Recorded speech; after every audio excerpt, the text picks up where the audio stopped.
Let's take a listen to Nate Tibbets. Off seasons, we've tried to get DB to come back to Phoenix, and so we've been able to build a relationship a little bit. Unfortunately, she didn't pick us twice. Third time is a charm. The WNBA world just got rocked, and this time the storm centers around DeWanna Bonner and her shocking connection to what many are calling one of the biggest tampering scandals in league history. During a recent interview, Phoenix Mercury head coach Nate Tibbets practically admitted to recruiting Bonner while she was still under contract with the Indiana Fever. That's not just controversial, it's potentially illegal under WNBA rules. Unfortunately, she didn't pick us twice. Third time is a charm. I mean, well, yeah, obviously, when there was a way, you know, of recruiting her while she was on another team. They admitted to recruiting her while she was on the Fever. There's like, oh, she picked us while she played for another team. What makes it worse, Bonner's fiery reaction after hearing Tibbets' comments sent shockwaves through players, fans, and the entire basketball community. The story that's unfolding isn't just about loyalty, it's about manipulation, secret deals, and the uncomfortable truth behind how certain players end up where they do. So how deep does this go, and could it spark a league-wide investigation? Let's break down exactly how this tampering bombshell blew up and what it could mean for the WNBA's credibility. I think AT helped in that a little bit. I think AT helped a lot. And like, that's one of the weird things is like, when players are in relationships, you can't really police conversations between partners. And if nothing else, even if it wasn't pushed, like, AT would have at least convinced her to join. It all started with one casual remark that quickly spiraled into chaos. During a post-game media session, Phoenix Mercury head coach Nate Tibbets was reflecting on his team's off-season moves when he made what seemed like an innocent comment until fans realized what he had just revealed.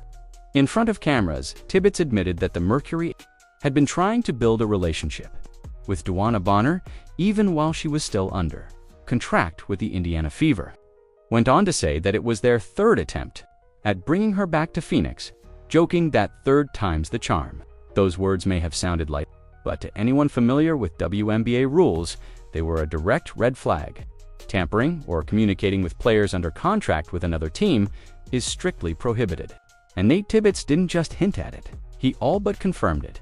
So yeah, I mean, just wanting her to end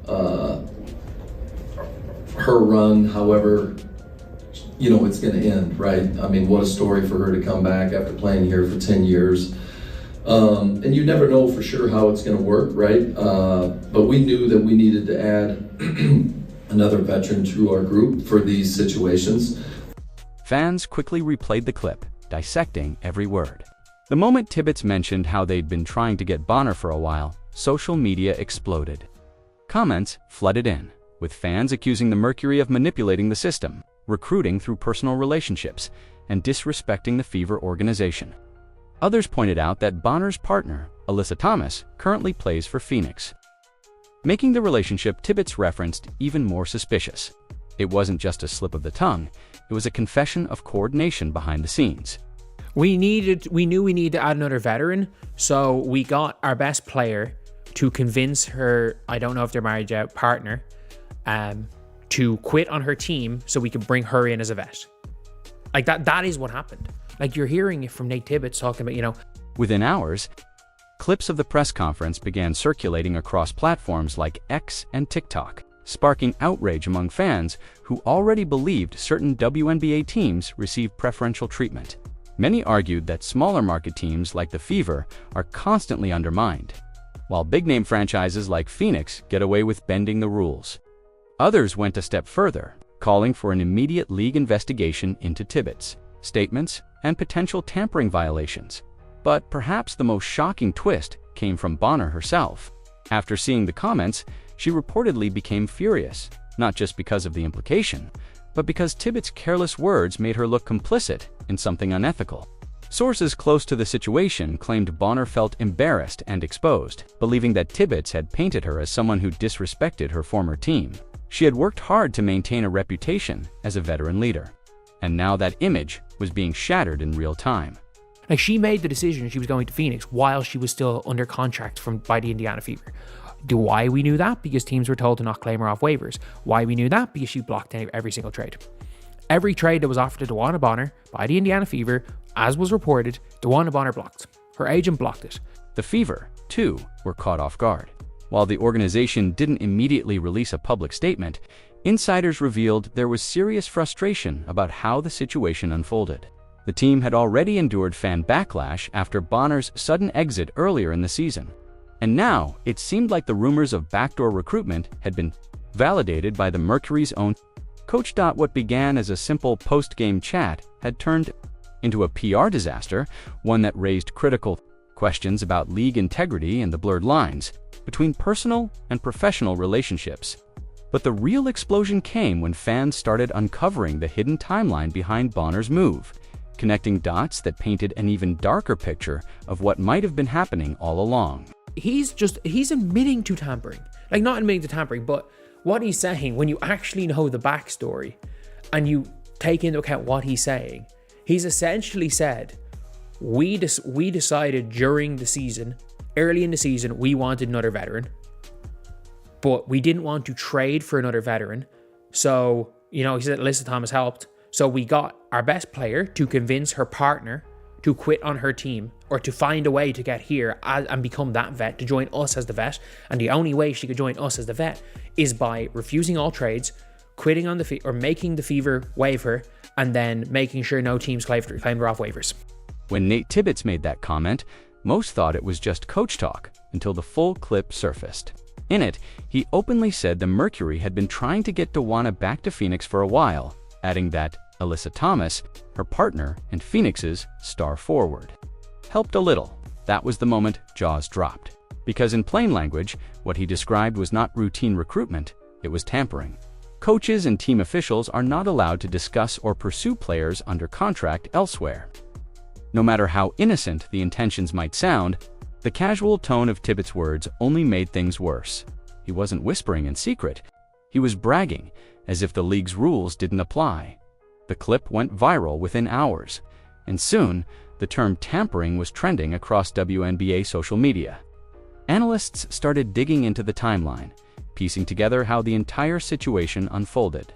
Reports emerged that during Bonner's time with the Fever, she had rejected multiple trade offers, and then, not long after, requested to leave the team entirely. That decision had baffled fans at the time, especially since she was still under contract. But now, with Tibbets' words in the open, people began to question whether her exit was part of a prearranged plan to reunite with Alyssa Thomas in Phoenix. The league community erupted with speculation. Was this something that had been quietly set up months before?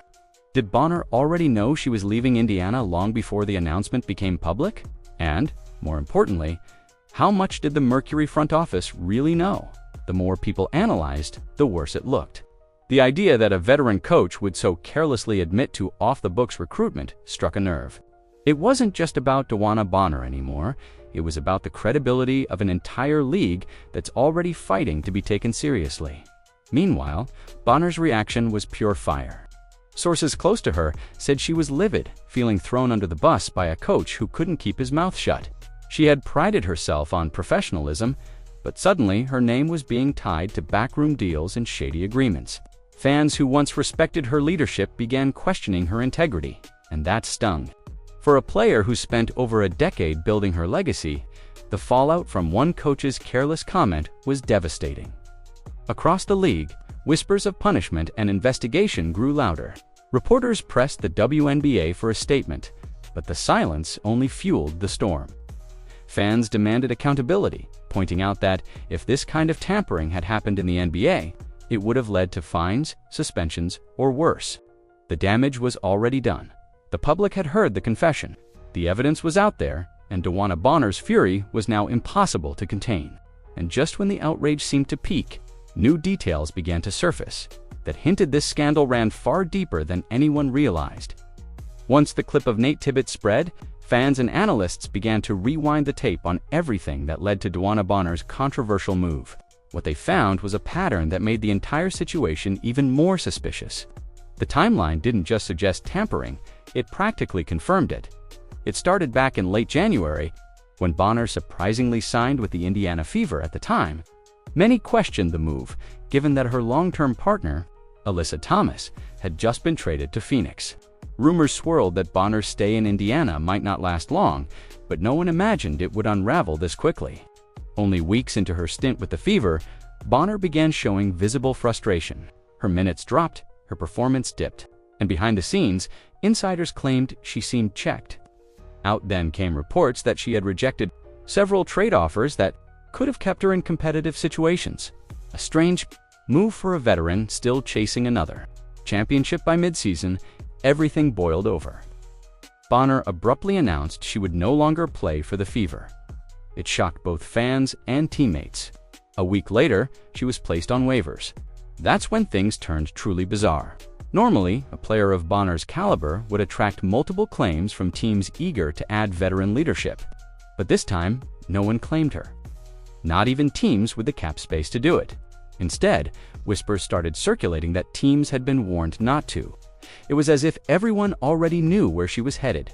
Phoenix Dot, when Nate Tibbets later said, "We've tried to get DeWanna back before, but third time's the charm," it became clear this wasn't coincidence. It sounded like a pre-arranged plan. Phoenix had the perfect setup. Alyssa Thomas was already there. The team needed another veteran, and Bonner had unfinished business with the franchise she once helped lead to glory. But if that was the plan all along, the question became, when did it start? Fans began pointing out that Bonner and Thomas had been seen spending time in Phoenix during the offseason, and that discussions about reuniting might have been happening quietly for months. The idea that her signing with Indiana was simply a placeholder to collect one last big paycheck started gaining traction. When that speculation reached social media, the reaction was fierce. People accused the Mercury of playing dirty and Bonner of betraying the Fever's trust. By this point, the narrative had shifted from curiosity to outrage. The evidence wasn't hidden in secret messages or leaked documents, it was all in plain sight. The overlapping dates, the blocked trades, and Tibbets' own words told the full story. What fans were now demanding wasn't speculation, it was justice. And as calls for investigation grew louder, it became clear this controversy was far from over. The next question on everyone's mind was simple. How would the league respond when one of its own teams had just been caught red-handed? When the clip of Nate Tibbets' comments reached DeWanna Bonner, those close to her said she was livid, not just annoyed, genuinely furious. For a player who spent over a decade carving out a respected legacy in the WNBA, this wasn't just careless talk, it was a direct hit to her reputation. Bonner has always prided herself on professionalism and loyalty, even through team changes and personal challenges. So hearing her own coach casually admit to what sounded like tampering while she was under contract elsewhere felt like betrayal. It made her look complicit in something she claimed she never wanted to be part of, according to reports. Bonner immediately contacted her agent, demanding clarification about what exactly had been said. Within hours, her camp released quiet but pointed statements behind the scenes, clarifying that she had made her decision independently, without external influence from Phoenix's staff. But by then, it was too late. The clip had gone viral, and the damage was already public. Fans had made up their minds. Many saw Bonner not as a victim, but as a willing participant in a shady backdoor deal. Inside Phoenix's locker room, things got tense. Sources revealed that the atmosphere became awkward, with players whispering about the scandal and media attention crowding practices. Some teammates defended Bonner, insisting she was being unfairly dragged into a narrative created by one man's reckless comments. Others quietly believed there might be more truth behind the story. After all, the chemistry between Bonner and Alyssa Thomas was undeniable, both on and off the court, and that relationship had always made Phoenix an appealing destination. But what really set Bonner off wasn't the rumors. It was being portrayed as a quitter. The transcript of Tibbets' interview implied she had simply walked away from Indiana to chase comfort in Phoenix. That narrative burned her. She had accepted the Fever contract because of family, not fame. Her children were nearby, and she genuinely believed she could help rebuild the young team. The suggestion that she abandoned them out of disinterest or scheming felt like a public insult for Bonner. This wasn't just a misunderstanding, it was a public humiliation. Privately, she reportedly confronted Tibbets, demanding accountability for his words. The discussion was described as heated. And some insiders say Bonner threatened to go public herself if the organization didn't issue clarification. But Phoenix stayed silent, hoping the story would fade. Instead, the silence made her look guiltier. The entire ordeal pushed Bonner into a corner, forcing her to choose between protecting her name or staying loyal to a team now under fire. In the court of public opinion, her once clean image had been stained.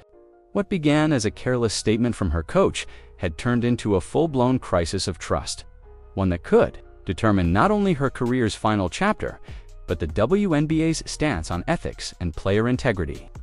As the controversy spread across social media, the WNBA's official channels stayed eerily quiet. Days passed with no statement, no clarification, and no disciplinary action toward Nate Tibbets or the Phoenix Mercury. That silence spoke louder than any press release could. To fans, it looked like the league was trying to sweep the issue under the rug. And in an era where transparency is everything, that decision backfired instantly. Fans flooded the league's comment sections, demanding answers. Hashtags like #InvestigateMercury and #TamperingGate began trending. With countless clips of Tibbets' interview being reposted alongside angry commentary, WNBA followers, both loyal supporters and new viewers drawn in by the Caitlin Clark era, were united in outrage. Many accused the league of protecting certain franchises while ignoring blatant rule violations. If this happened in the NBA, fines would have already been handed out, one viral post said. Others pointed out that smaller market teams like the Indiana Fever always seem to get the short end of the stick, while powerhouses like Phoenix operate with unchecked privilege. The media joined in next. Independent sports analysts and YouTube commentators dissected the entire saga frame by frame, replaying the interview and connecting dots that suggested long-term coordination. Many noted that tampering isn't just a minor slip, it's a serious integrity issue that can alter competitive balance. If coaches or players can manipulate contracts behind closed doors, it undermines everything the league claims to stand for. Suddenly, this wasn't just a scandal about one player. It was a referendum on the WNBA's credibility. Still, from the league office, nothing. Commissioner Kathy Engelbert's refusal to comment drew even harsher criticism. Fans accused her of selective enforcement, citing how players have been fined or suspended for far smaller infractions. Yet an outright tampering admission went unaddressed. The perception of bias deepened, and the conversation turned from outrage to cynicism. People began to question whether the WNBA truly held itself to professional standards or if it was willing to compromise ethics to protect its image. Meanwhile, the Indiana Fever organization reportedly felt blindsided. Behind closed doors, executives were said to be fuming, feeling that Bonner's exit and Tibbets' comments made them look foolish and powerless. Some within the Fever camp allegedly pushed for the league to step in, arguing that if this kind of behavior went unpunished, no player contract would ever feel secure again. Yet, even as pressure mounted, the WNBA headquarters stayed quiet. That vacuum of leadership allowed the story to grow legs of its own. Every fan video, podcast, and article added new layers of speculation, from secret text exchanges to hidden financial motives. And as the days went on without an official response, the public narrative hardened into something dangerous, that the WNBA plays favorites. Whether true or not, perception is everything. The longer the silence continued, the more the league's integrity crumbled in the eyes of the people who keep it alive, the fans. As the outrage reached a boiling point, pressure on the WNBA to act became impossible to ignore. Sports networks began dedicating entire segments to the controversy, calling out the league's silence as deafening. ESPN analysts questioned how Nate Tibbets could casually admit to tampering in a public interview without consequence. Some even compared it to NBA tampering cases, where coaches and executives were fined hundreds of thousands of dollars for far less. The message was clear. If the WNBA wanted to be taken seriously, it had to start enforcing its own rules. Independent media outlets piled on. YouTube channels, podcasts, and even former players began dissecting every piece of the puzzle. One viral video titled "Phoenix Mercury Just Exposed the WNBA's Biggest Scandal" gained millions of views in a matter of days. Commentators accused the league of double standards and favoritism, punishing certain players for emotional outbursts or minor fines.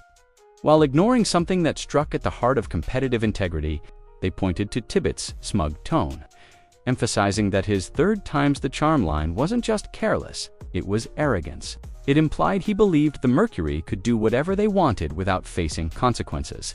Fans began demanding more than words. Petitions circulated online, urging the WNBA to launch a formal investigation into Phoenix's conduct. Some called for Tibbets to be fined or suspended, while others argued that the team should lose draft picks for breaking the rules. Hashtags like #hold them accountable and #justice for fever-dominated social feeds. Even players began liking posts, hinting at frustration with how leadership handled the matter. It was becoming clear that this wasn't just a fan conspiracy. Real people within the league were quietly acknowledging that something was wrong. The growing tension started to affect the Mercury's image too. Opposing fans booed during games, holding up signs referencing the scandal. "Third time's the crime," one read. Commentators noticed Bonner's body language distant, frustrated, and visibly uncomfortable whenever the topic came up. The story refused to fade. Every press appearance brought new questions about the investigation that hadn't even begun. By the end of the week, national media outlets had picked it up.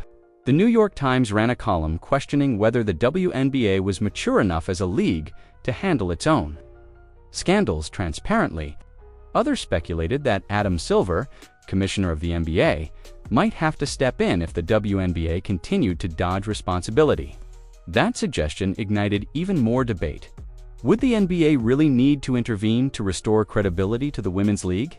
The backlash had officially escaped the WNBA bubble. What began as one careless comment had snowballed into a full-blown PR disaster, one threatening the league's public trust. And while fans demanded answers, insiders whispered that something much bigger might be brewing behind the scenes, that the league's silence wasn't incompetence, but protection.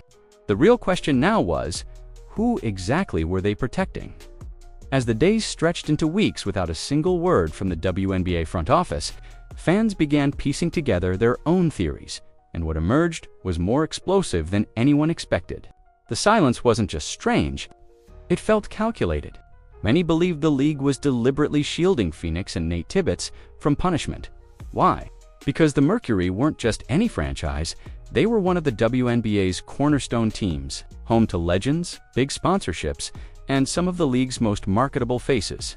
A scandal like this, if officially acknowledged, could shatter the fragile image of progress the WNBA had built over the past few years. Online communities began connecting the dots.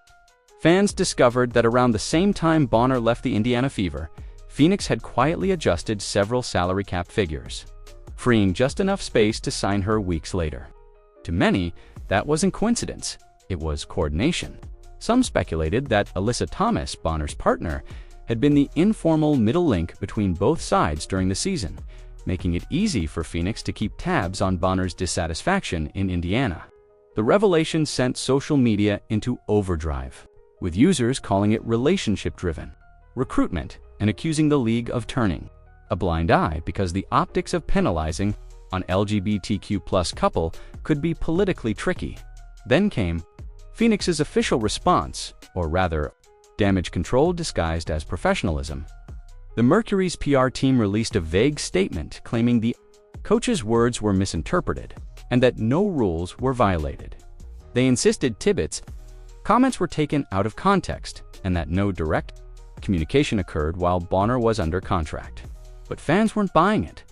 Clips of his exact words flooded timelines again, reminding everyone that the coach himself had admitted, in clear terms, that the team had tried to build a relationship with Bonner long before she became available.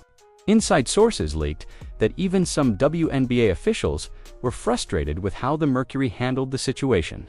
One anonymous executive told reporters that Phoenix's denial was paper thin, and that the organization's confidence came from knowing they wouldn't face serious consequences. The implication was chilling if the WNBA leadership refused to enforce its own rules. What stopped teams from doing this again? For Bonner, The ordeal had gone from frustrating to unbearable. Every interview turned into a barrage of questions about tampering and favoritism. The focus wasn't on her game anymore, but on the scandal surrounding it.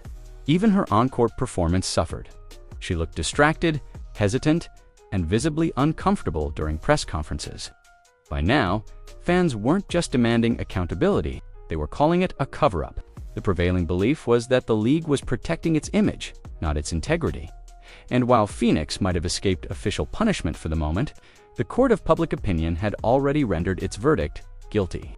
But what came next would take this controversy from bad to catastrophic, as even bigger names began weighing in and demanding answers.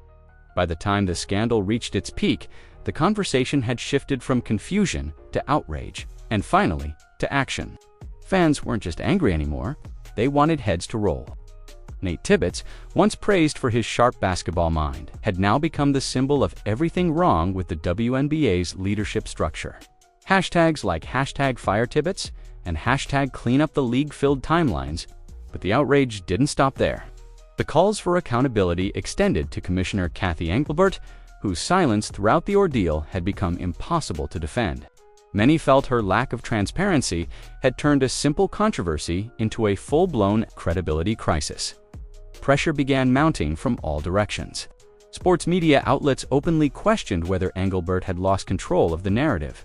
When reporters repeatedly asked the league office for comment, they were met with scripted responses, or worse, total silence. That void allowed conspiracy theories to thrive. Was Engelbert protecting Phoenix because of internal sponsorships? Was she afraid that penalizing a high-profile coach would alienate players or ignite public backlash? Whatever the reason, her refusal to act had now turned her into part of the scandal itself. Enter Adam Silver. The NBA commissioner and ultimate overseer of the WNBA's operations reportedly took notice after seeing the wave of criticism. Flooding social media, multiple insiders claimed that Silver had privately expressed concern about the situation, viewing it as a potential stain on both leagues. If the WNBA couldn't govern itself with fairness, it would reflect poorly on the entire basketball ecosystem. Soon after, whispers emerged that Silver's office had quietly begun reviewing the tampering claims and the league's internal communications about the incident. Whether true or not, just the idea that the NBA might intervene sent shockwaves through the community. Meanwhile, players began speaking up. Some current and former stars voiced frustration at the double standards that had become all too visible. They questioned how the WNBA could fine athletes for emotional tweets, yet ignore a public admission of tampering from a head coach. Others called for a restructuring of league oversight, suggesting that external review might be the only way to restore trust. You can't preach integrity and play favorites. One player said anonymously to a reporter, "The ripple effects were massive." Sponsors began monitoring the story closely, and several hinted that if the controversy wasn't addressed soon, their partnerships might be reevaluated. That kind of talk finally seemed to jolt the league awake. Reports surfaced that internal meetings were being held to review organizational conduct and communication policies, but for many fans, it was far too late. The damage had already been done. By the end of the week, the WNBA wasn't just fighting a PR crisis, it was facing a reckoning. A veteran star's image was tarnished, a respected coach's career was in jeopardy, and the commissioner's leadership stood on the brink of collapse. The only question left was whether Adam Silver would step in before the league's silence destroyed everything it had built. The DeWanna tampering saga exposed far more than one careless remark. It pulled back the curtain on a league struggling with accountability. What began as a coach's offhand comment spiraled into a controversy that tested the WNBA's integrity, transparency, and leadership. Nate Tibbets' words didn't just implicate himself. They revealed a deeper culture of silence that fans were no longer willing to accept. DeWanna Bonner's fury, the Fever's frustration, and the league's hesitation became symbols of a system cracking under its own hypocrisy. And while the WNBA may hope the story fades, the damage is already done. Trust has been shaken, reputations tarnished, and the spotlight now shines brighter than ever on the league's moral compass. Whether Adam Silver steps in or not, one truth remains. The WNBA can't build its future on integrity if it keeps burying its own scandals.